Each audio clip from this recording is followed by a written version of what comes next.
Can't sleep? Don't want to sleep? Afraid to sleep? Are the windows closed? Are your doors locked? Did you check your closet? And under your bed? Maybe you should keep a light on in the hallway, just in case. Now settle in. Make yourself comfortable. Lay back.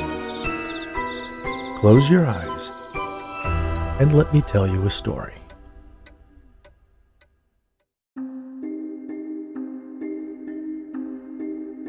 Everyone is looking for shortcuts these days to lose weight, increase energy, and just be healthier. Some people say there's no substitute for a healthy diet and exercise. But who has time for that? If there was something you could eat or drink that would allow you to lose weight and feel great, would you try it? Or would you wonder if it was too good to be true? How can I help you, Mr. Wallstrom? It's Dr. Wallstrom, the little man seated in front of my desk corrected. Okay, Dr. Wallstrom. I looked at my watch. I had 20 minutes before my next meeting. My assistant, Jean, had pressed me to see the peculiar little man. He had been pestering her for an appointment for days, calling hourly to see if a gap had opened up in my schedule. For her sanity, I agreed to squeeze him in. I can give you about 15 minutes, I told him. He nodded, then leaned forward, a serious look on his face. I think your company is killing people, he declared, getting right to the point. I tried not to laugh. The notion was absurd.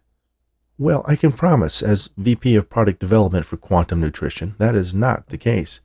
We rigorously test everything we sell. It's the Q, he continued. Q? I asked. Q was our flagship product, the #1 selling energy drink in the world, featuring our patented ingredient, Protein Q. It's the only thing that makes sense, he insisted. Dr. Wallstrom, I can assure you if Q was killing people, we would know about it. He took a sheaf of papers from his bag and laid it in front of me. There were charts and graphs and pages of reports. He poked a pudgy finger at the words and numbers in front of me. Do you see? Do you see what your company is doing? What am I looking at? The rate of excess death. Excess death? The number of deaths beyond what is statistically expected. It's been growing over the last 5 years. He searched through the papers for something and found another graph. Almost exactly in sync with the rate that your Q energy drink has been growing in sales. I looked at the pair of graphs that indeed showed a similar rising line across both data sets. Dr. Wallstrom, you seem like an intelligent man. I don't think I need to remind you that correlation does not mean causation. There's nothing else that fits. If Q was killing people, it would be the biggest news story in the world. Quantum Nutrition is the richest corporation on the planet. You don't think they have the resources to bury whatever they don't want the public to know? He poked at the papers again. They're hiding it right in plain sight. Wallstrom sat back in his chair. I thought since you were a scientist you might be different. But you're in on it, aren't you? There's nothing to be in on, I protested. In fact, I can show you thousands of studies that show the health benefits of Protein Q. The reduction in obesity alone is saving millions of lives. That's my point. How can something that so radically transforms the health of the population be beneficial? Are you listening to what you're saying? Dr. Wallstrom shook his head, frustrated. He gathered his papers and shoved them back into his bag. Have you ever heard the expression, too good to be true? Of course. There's something going on. There's something about Protein Q that Quantum Nutrition is not telling us. Maybe you're not in on it, but you're turning a blind eye to the consequences of what your company is doing. Good day, sir. He stood up, turned around, and left my office, walking briskly past Jean's desk and into the corridor. Jean poked her head in the door. Sorry, nothing I said would satisfy him. He insisted on talking to you in person. She took a sip from the can of Q she was holding. Many people had replaced their morning coffee with the energy drink, Starbucks and the other big coffee retailers had seen a drastic cut in market cap as Q became more popular. "Don't forget your meeting," she reminded me. I glanced at my watch again as I got up from behind my desk. "Thanks," I said to Jean as I passed by her. Something seemed odd. I paused and looked at Jean. She smiled awkwardly. "What?" "Have you gotten taller?" I asked. "What?" "Different shoes?" "Same ones." "Haircut?" "No." Usually when I was standing face to face with Jean, I looked down at her. But today I was looking her straight in the eyes. "Maybe you're getting shorter," she offered, taking another sip from her can of Q. I smiled. That must be it. As I walked home at the end of the day, I saw 3 ambulances racing through the crowded streets, their lights flashing and sirens blaring. It made me think of Dr. Wallstrom's accusations about excess deaths. Were there usually so many emergencies? Maybe my morning visitor's claims about increasing excess deaths were just making me hyper-aware. After returning home, I changed and then called an Uber to take me to a restaurant uptown to have dinner with my fiancée, Rachel. She, like everyone else in the trendy bistro, ordered calorie-laden appetizers, a rich main course, and a decadent dessert, accompanied by a glass of hard Q, the alcoholic version of the energy drink. Despite her menu choices, she was surprisingly thin and healthy. Q had transformed America from a population of obese, diseased souls into a nation of fit and vigorous people. We even had a version of it for schools called IQ, which some credited for rising test scores. Protein Q did wonders. It blocked the intake of bad, empty calories from carbs and sugars and enhanced one's metabolism so that you could eat virtually anything you wanted and still lose weight and feel great. Some called it a wonder drug, but technically, as a nutritional supplement, we weren't under the jurisdiction of the FDA.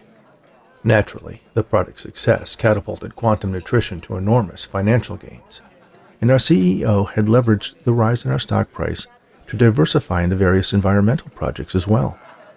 One of our biggest was the development of sink ponds, another huge revenue source for the company. The scientists in our biolabs had engineered a plant they called water cherries. Like other plants, it used carbon dioxide for food, but in vastly larger amounts. They turned out to be the holy grail of carbon sequestration, packing the product of our industrialized society into little red round nuggets that were themselves a revolutionary food source responsible for wiping out hunger around the world. The sink ponds were scattered all across the globe and seeded with the water cherry plants. Governments invested billions into the simple carbon sequestration technology, and Quantum Nutrition received just as much for carbon credits paid by the remaining CO2-intensive industries on the planet. We had quite literally changed the world in less than half a decade. "What's on your mind?" Rachel asked as she enjoyed her blueberry cheesecake. "You've hardly said a word all night." I nodded and smiled. "I just had a strange visitor this morning." "Oh?" He seemed convinced that Q was killing people. "Q?" she asked as she took a sip from her own glass. "Yes, he believes that it's somehow causing a rise in excess deaths." "That's ridiculous," she asserted. "Everyone's never been healthier." I nodded my agreement. She was right. I had seen the transformation in her as well. When we first met, she was a little overweight, nothing unhealthy, but soon after Q was released on the market, she slimmed down and even started running marathons.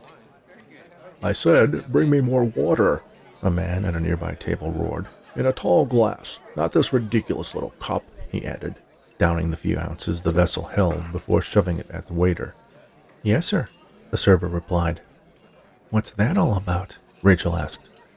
"I don't know, I guess he's thirsty," I answered.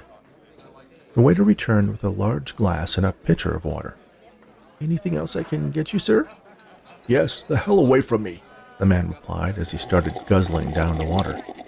One glass didn't satisfy him. He filled it from the pitcher and drank another full glass, quickly and sloppily, rivulets streaming out of the corners of his mouth as he tried to drown himself in the liquid. His companion seemed concerned. "Harold, are you all right?" "Of course I'm all right," the man insisted. "I'm just thirsty is all." He picked up the pitcher and began drinking from it directly, only he didn't seem to drink the water so much as inhale it. He started gasping, as if he couldn't breathe. Then I saw that his shirt was getting wet. Not just a little, like from the water dribbling down his chin, but completely soaked. He stood up and ripped his shirt open, sending the buttons flying across the room. "Somebody help him!" the woman screamed.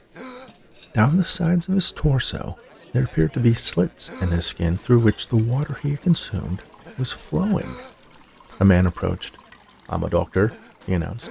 Then to the waiter he commanded, "Call 911. Harold, the man leaking water from his body, fell to the ground, struggling to breathe. The doctor waved another waiter over and instructed him to grab the man's arms while he lifted his legs, and together they carried him into the kitchen. "Did you see that?" I asked Rachel. "Yes, the poor man. He must have had a heart attack." "No, I don't think it was a heart attack. Didn't you see those slits?" "Slits?" Rachel asked. "Yes, openings in his skin like flaps. The water was just flowing out of him." "Really? Are you sure he didn't just spill it on himself?" "No, there was something wrong with him. It was very strange." "I'm sure the doctor will take care of him. He's lucky there was one here," Rachel said, shoving another piece of cheesecake into her mouth. I looked around. Everyone had returned to eating their meals and drinking their Q as if it had never happened. I had dismissed Dr. Wallstrom's conspiracy theories about these mysterious deaths hiding in plain sight. But maybe he wasn't so crazy after all. I spent the night searching the internet for instances of mysterious deaths, curious if any of them would describe anything similar to what I saw. My queries came up empty or irrelevant. People were always claiming that the big search engines everyone used by default were filtering the results to hide embarrassing political scandals and squelch disinformation. I decided to try one of the alternative sites. When I looked up mysterious death body slits, I got a list of posts on various fringe forums and links to open-source social networks. I clicked on one that caught my attention. "Man with gills suffocates on bus." The link took me to a video post. I played it. The man in the video, like the one in the restaurant, exhibited an insatiable thirst. "I need water," he screamed, asking everyone sitting around him if they had water. One person offered him a can of Q, but he grabbed it and threw it aside. "Water," he insisted. "I need water." A woman near the front of the bus offered him a half-empty bottle. He poured it into his mouth, seemingly inhaling it. "More! I need more!" Something outside the bus caught his attention. They were passing a sink pond, covered in the waxy green leaves of the water cherry plants. "Stop the bus! I need to get off!" he yelled. He took a step toward the door, but then collapsed onto the floor, gasping as if he couldn't breathe. He pulled up his shirt, and underneath it were the same slits I had seen on the man in the restaurant. They opened and closed in rhythm with his gasps. Passengers screamed. The man went limp. Somebody reached out to feel for a pulse on his neck. "He's dead," the man announced. The woman recording the scene turned the camera on herself. "Did you see that? Holy crap! Holy crap!" I watched a sequence of several other videos showing similar scenes. Then I came across a video entitled, "What Quantum Nutrition Isn't Telling You About Protein Q." I clicked on it. "Do not drink the Q," the man sitting in his car told the camera. "I can't tell you my source, but he has indisputable proof that it is not just some miracle supplement. It is altering DNA. It is changing the human genome. Quantum Nutrition is experimenting on the human race. And while doing so, they've accumulated wealth equivalent to the GDP of several European nations. Their influence extends not only into our government, but governments around the world. It's part of the New World Order. Q may seem to make you healthy, and it does at first. That's how they get you hooked. But it's part of their plan to reduce the world population. Once you have enough of it, once it's transformed enough of your cells, you die." He showed a montage of videos like the one I had just watched, showing similar scenes of people suffocating while begging for water. "That is, if you don't do what this woman did." Next he showed a shaky shot of a woman gasping and limping toward a sink pond. The videographer zoomed in on the woman as she stripped off her shirt, exposing the telltale slits, undulating with every breath she tried to take. She reached the water and waded in among the water cherry leaves, then fell forward and disappeared under the surface. The person holding the camera ran toward the pond, trying to keep the lens focused on the point where the woman had vanished. But when they got closer, there was no sign of her. No body. Then, a ripple went through the dark green leaves. The camera followed it, and feet broke the surface, kicking, swimming. But the woman never surfaced for air. The camera zoomed in closer, but the image became grainy and shaky. There was a flesh-colored flash just under the surface, and that's where the video froze. You could make out the torso of a woman and the lower part of her face, where her mouth gaped wide open, and the slits looked like gills, the man on the video said. It appears those slits are actually gills, and if these victims don't get to water, they will literally suffocate on dry land. The video returned to the view of the man in his car. That's right. Q is turning people into... The video stopped, replaced with a notice that it was no longer available. I refreshed the screen, but was instead directed to a video of kittens yawning. I began trying to download and screen capture as much of the evidence as I could. Videos, photos, discussion threads of people speculating about what was happening and why. How was this not front-page news? Were the conspiracy theorists right? Was quantum nutrition controlling the media and the major internet companies? Or was I just the victim of a deep-fake hoax? No, I saw that man in the restaurant. He had the same gills. He was struggling to breathe. Once I had gathered a sizable amount of data, I downloaded it all to a flash drive and stuck it in my pocket. Then I went to my kitchen, opened the fridge, and took out all the cans of Q I had in there and began opening them and dumping their fizzy contents down the sink. I lifted my shirt to see if there were any signs that slits were forming on my torso, but I appeared to be normal. So far. Was it just some random side effect that only affected a small percentage of the population? Was that how quantum was able to keep it quiet? But why did it seem to be accelerating? Why were more people being transformed now? Did it have anything to do with how much you consumed? Or for how long? These were all questions I was intent on raising with the head of R&D first thing in the morning, or rather later today, as it was nearly 4 a.m.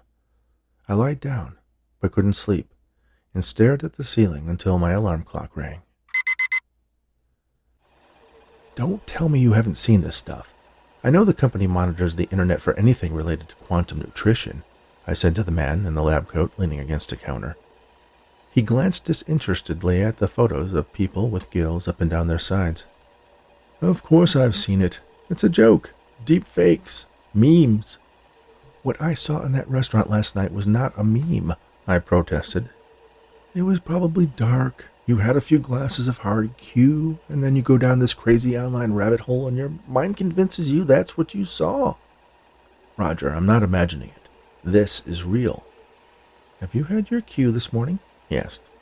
No, I'm never touching that stuff again. Just take another look, I pleaded. Please, if there's something wrong with it, we need to know. All right, Danny, I'll take a look, but I already know what I'll find. Dead ends. It's just people with nothing to do trying to disparage a company that has done more for humanity than any entity in history, public or private. Thanks, Roger, I said. Then I noticed that the lab was much emptier than it usually was. Where is everyone today? Oh, some bug going around. It's that time of year, he replied dismissively. I turned to leave, but then felt lightheaded. My legs buckled under me, and I could feel myself falling as the room went dark. I opened my eyes to find myself lying on the sofa in my office. Jean? I called out. There was no answer. I got up, still a little woozy, and walked out into Jean's area. She wasn't at her desk. I staggered out into the hallway and toward the employee lounge. Denise, one of the managers under me, raced by. Water, she rasped. I need water. I followed her into the lounge. There were televisions mounted on the wall, tuned to one of the 24-hour news channels. It was showing scenes from across the country of people struggling to make it to a sink pond or other body of water. Parents were throwing their gasping babies into rivers before they suffocated.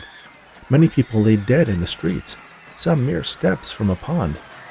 Denise pushed aside tables and chairs as she made a beeline toward the sink. When she got there, she turned the water on full blast and cupped her hands under the flow to bring it to her mouth. But that seemed too slow for her. She leaned down and put her mouth directly on the faucet. Water started flowing from her sides. I looked around. There were a couple other executives there, but they didn't seem concerned. "Help!" I yelled. "We need to get her some help." The door to the lounge opened, and a team of building custodians entered, wheeling a large tub filled with water.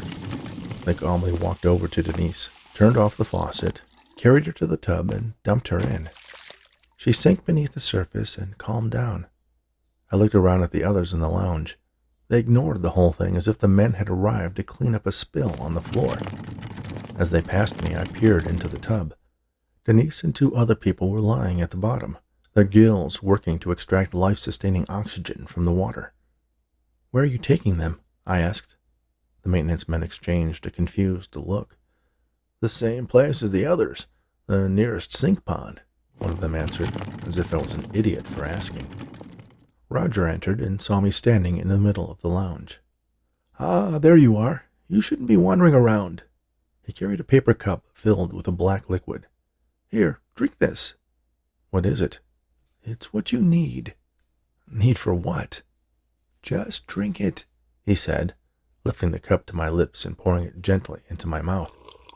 "It will flush all that Q out of your system." "Flush it out?" It was sweet, almost intoxicatingly so. I grabbed the cup and drank until I had consumed every last drop. "Yes, the same protein that converts the humans also works to mask our physiology. You'll be back to your old self soon, but you might feel sleepy," Roger warned. "Come, let's get you to the conference room. It's almost time." "Time for what?" I asked. "Time to answer all those nagging questions you have." Roger draped my arm over his shoulder and guided me to the elevator. My vision was getting blurry, and sounds seemed distant and distorted. We rode up to the top floor. When we got out, I saw several other people heading for the large executive conference room. Only there was something strange about them. They seemed shorter, with large heads, skinny bodies, and gray skin. Roger escorted me into the conference room and sat me in a chair. I felt so tired. I could barely keep my head up.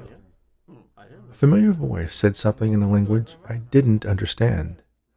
"Flamage recursive, beato meligroi." "English, please. Some of us are still transitioning." Transitioning? What was he talking about? My vision was starting to clear. I looked toward the head of the table where our CEO usually sat. Instead of the tall, immaculately dressed woman who usually occupied that seat, there was a naked gray alien with a large head and dark eyes. "Of course," it said in our CEO's voice. "We anticipated the reversion may be slower for some of us." A slide lit up the screen behind her, showing a line graph with a curve that lifted from left to right exponentially. "Our current projections show that by the end of this quarter, 98% of the human population will be fully converted. Due to issues with sink pond deployment, however," she said, eyeing another alien sitting halfway down one side of the long table, "we expect nearly 30% of them will die before they find a suitable body of water to sustain them." "That's still well above our previous projections," Roger said. I looked to my side, but instead of the gray-haired scientist I was speaking to a moment ago, there was another alien, with Roger's clothes loosely draped over its narrow shoulders. "Yes," the alien CEO agreed, "but we were hoping to be able to sustain a larger initial wave of immigrants." She advanced to a new slide. It showed a photo of a creature that looked like a cross between a seal and a catfish. "Our initial estimates of the procreative rates of the new species are also below projections. However, I am assured that after a few generations of natural selection, that will increase as the stronger mutations thrive and pass on their genes." I stared in fascination. The creature had many aspects of a human, only its legs were fused together. It had short arms but long webbed fingers. Its mouth was larger, and gills perforated the sides of its body. "Once the human population has been converted into an aquatic species, The land will be completely available for colonization. She flipped to an artist's rendering of a human city with big-headed gray aliens walking the streets. We will, of course, need to convert their energy systems. And even though the native flora and fauna aren't compatible with our digestive systems in our natural form, the flesh of the converted humans will have the requisite nutrients required to sustain our population. Flesh of the humans? I thought to myself. Sustain our population? Were they talking about eating the water people?